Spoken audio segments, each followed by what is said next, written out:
Best varicose veins చికిత్సనే పొందండి. నొప్పి లేని చికిత్స కోసం సంప్రదించండి ఎవిస్ హాస్పిటల్. నమస్తే రమ్మగారు. నమస్తే జయ. రమ్మగారు, ఏదైనా ఒక మంచి కథ చెప్పుకుందామండి. శ్రమకు తగ్గ ఫలితం కాదు చెప్తాం. సాధారణంగా అలా ఉంటుంది కదా. అవును, ఏదైనా సరే మనం ఇంత శ్రమ పడితే దానికి తగిన ఫలితం లభించాలి. అది మనం ఎక్స్పెక్ట్ చేయొచ్చా రమ్మగారు? చెయ్యొచ్చు. ఎంతసేపు ఫలితాన్ని ఆశించే పని చేయకూడదు. ఎస్, మన పని మనం మనం చేసుకుంటూ పని పోవాలి. మనం చెయ్యాలి. బాగా పనిచేసేవాడికి దానికి తగిన ఫలితం ప్రకృతి ఇచ్చేస్తుంది. వాడికి ఇవాళ కాకపోతే రేపు పొద్దున ఇస్తుంది. ఓకే, నీ పని ఎక్కడికి పోదు. వృధాశ్రమగా ఒక్కొక్కసారి అనిపించవచ్చు, కానీ కానీ దీని తాలూకు ఎఫెక్టు ఇవాళ కాకపోతే కాలాంతరంలో అయినా గ్యారంటీగా మనకి భగవంతుడు ఇచ్చేస్తాడు. రైట్, అది జరుగుతుంది. పూర్వమట ఓ పల్లెటూరులో కోటయ్య గారిని ఒక భూస్వామి ఉండేవాడు. ఈయనకి మంచి ఇల్లు, వాకిలి, దొడ్డి, తోట అన్నీ ఉన్నాయి, పొలాలు కూడా ఉన్నాయి. పూర్వం నుంచి వచ్చిన కమతగాళ్ళంతా ఊర్లో వదిలి వెళ్ళిపోయారు.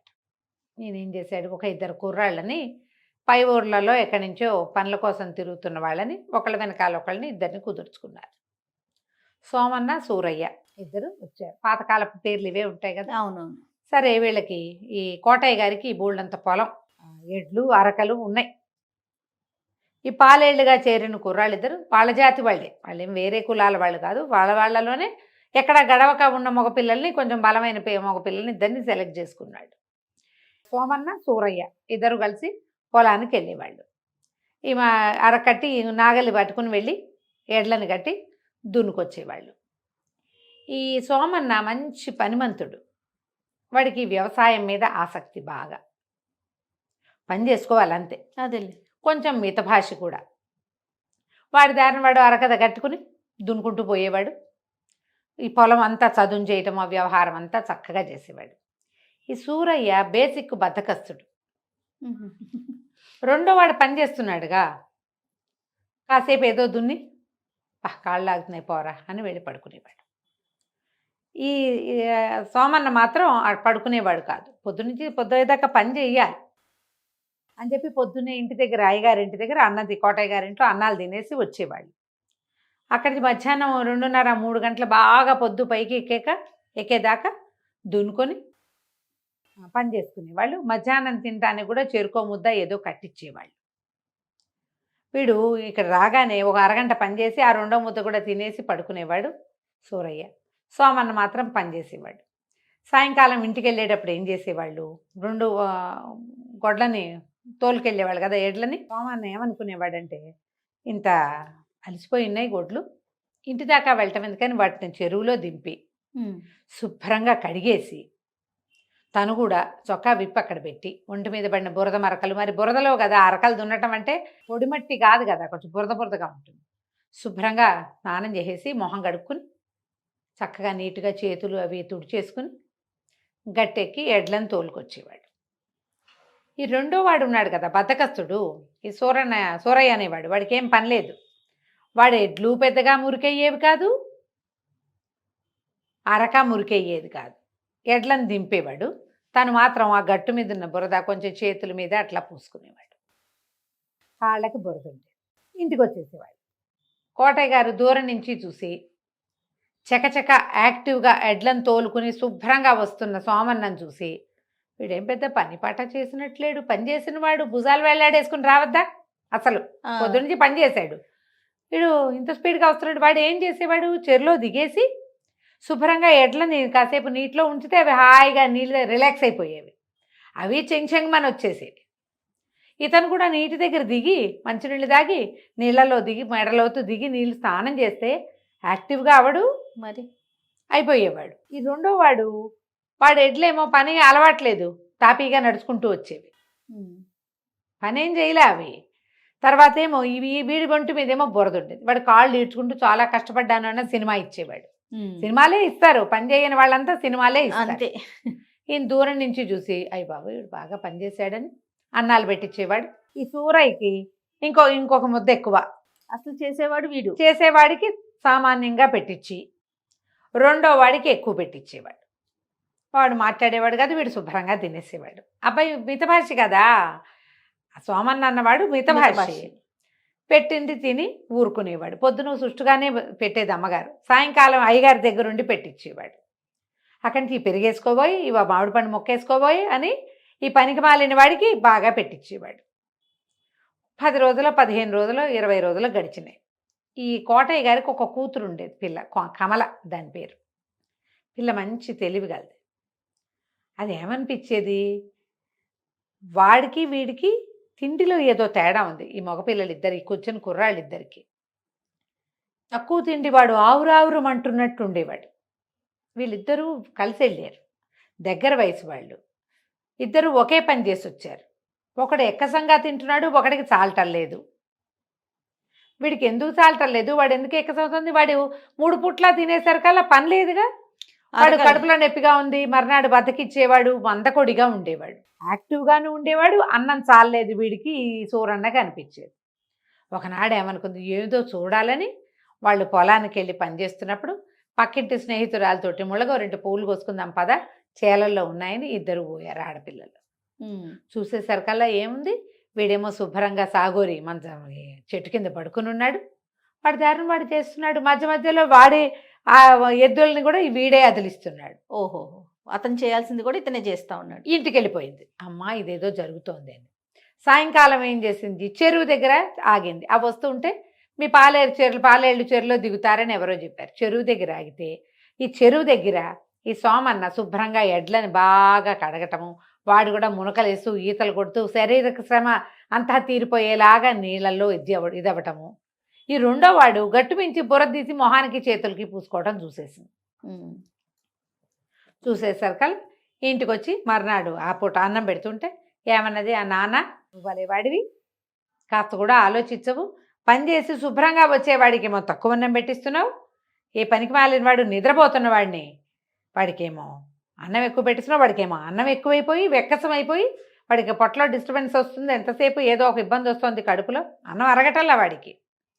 ఆ అన్నం అరిగి బాగా వంట పట్టాల్సిన వాడికేమో నువ్వు అన్నమే పెట్టించట్లేదు, నీ పనులు ఏమీ బాగుండలేదు నాన్న అని తండ్రికి చెప్పింది. ఆయన ఆశ్చర్యపోయి ఇప్పుడు సోమన్నని అడగాలి. అడగకుండా ఈ సూరయ్యని పిలిచి, ఏమిట్రా సూరయ్య నువ్వేం పని చేయట్లేదండి మా అమ్మాయి, సోమన్నే నీ బదులు వాడి బదులు కూడా పనిచేస్తున్నట్ట, ఏమిట్రా నీ సంగతి అని అడిగాడు. వీడు వెంటనే తిరుక్కొని, చెప్పకేం చేస్తుందండి, మీ అమ్మాయి రోజు పొలానికి వచ్చి సోమన్న గారితో ఏకైకలు పక్కపక్కలు నేను చూసేశాను, నేను చెప్తానని ఇలా తిరిగిందన్నాడు. అయ్యయ్యో, ఆనంగానే ఒళ్ళు మండిపోయింది ఆయనకి. ఆలోచించలా ఇంకా. ఆ సోమన ఆనందిని లేచి చేతులు కడుక్కుంటున్న వాడిని ఏడాపెడా కొట్టేశాడు ఈయన. బుద్ధి కలిగి ఉండాలి, నువ్వు పిచ్చి పిచ్చి వేషాలు వేసావా, మా ఇంట్లో పని చేయడానికి వచ్చావా, పిచ్చి వేషాలు వేయడానికి వచ్చాంటే వాడు ఏం పిచ్చి వేషం వేశాడో వాడికి తెలియదు. దెబ్బలు తిన్నాడు మాట్లాడకుండా, ఏదో కొడుతున్నాడు యజమాని. ఈ కూతుర్ని కాళ్ళు విరకొడతాను నువ్వు ఇంటి నుంచి బయట అడుగు పెట్టావంటే, ఏమిటి వాడితో సరసాలాడడానికి వెళ్తున్నావా నువ్వు అన్నాడు. పిల్ల నిర్ఘాంతపోయింది.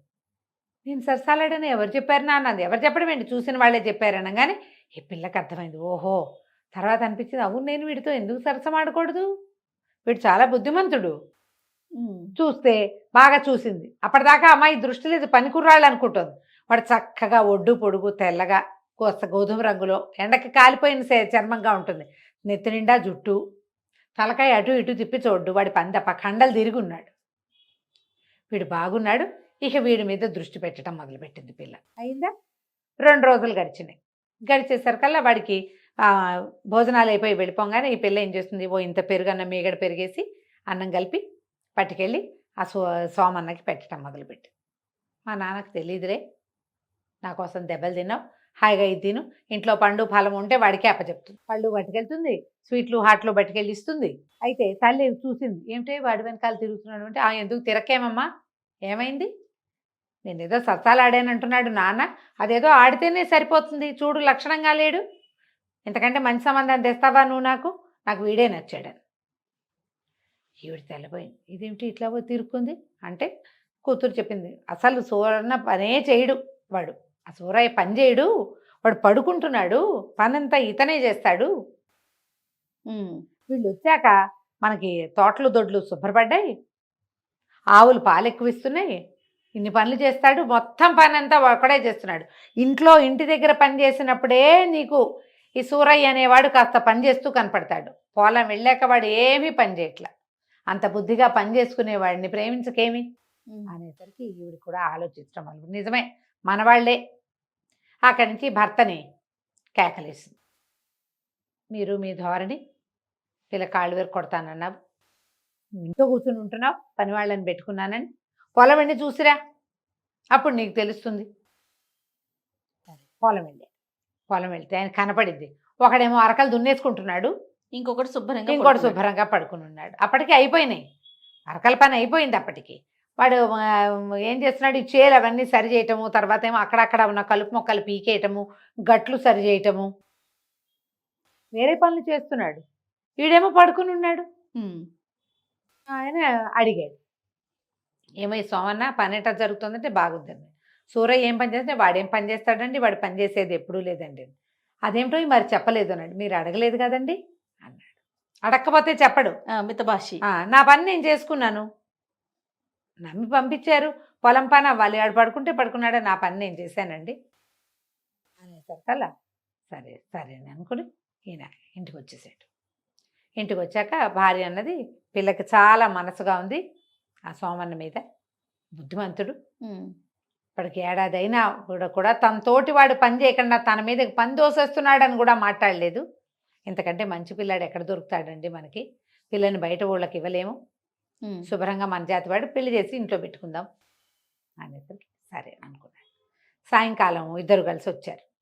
వచ్చాక ఈ కోటయ్య గారు అన్నాడు, ఏరా సూరయ్య, సోమన్నకి నెత్తికి ఒంటికి నూనె పెట్టి బాగా నలుగు పెట్టి స్నానం చేయించరా అన్నాడు. నేను ఎందుకు చేయాలండి అన్నాడు. పని చేస్తావా చితకొట్టమన్నావా అని అడిగాడు ఆయన. చెప్పిన పని చేస్తావా చితదన్నమన్నావా అనగానే సరేననుకుని ఏం చేశాడు, వాళ్ళు నూనె సున్నిపిండి ఇస్తే ఈ సోమన్నకి నెత్తికి నూనె పెట్టి వీపు గిప్పు బాగా తోమి ఒళ్ళు నలుగు పెట్టి బావి దగ్గర కూర్చోబెట్టి వేడి నీళ్ళు పెట్టారు, వేడి నీళ్ళు స్నానం చేయించారు. రెండో వాడు సహాయం చేస్తారు కదా స్నానాలకి, పల్లెటూళ్ళు అవి కనపడతాయి కదా. సరే భోజనానికి వెళ్ళాక నాతో పాటు వీడికి కూడా విస్తరయ్యి అని చెప్పి తన పక్కన సోమన్నని కూర్చోబెట్టుకున్నాడు. సూరయ్యకి ఎదురుగుండా విస్తరేసి కూర్చోబెట్టారు. అన్ని వెండి గిన్నెలతోటి పెడతారు కోటయ్య గారికి భోజనం. ఉహు. ఈసారి సోమన్న దగ్గర కూడా పెట్టారు. ఉమ్.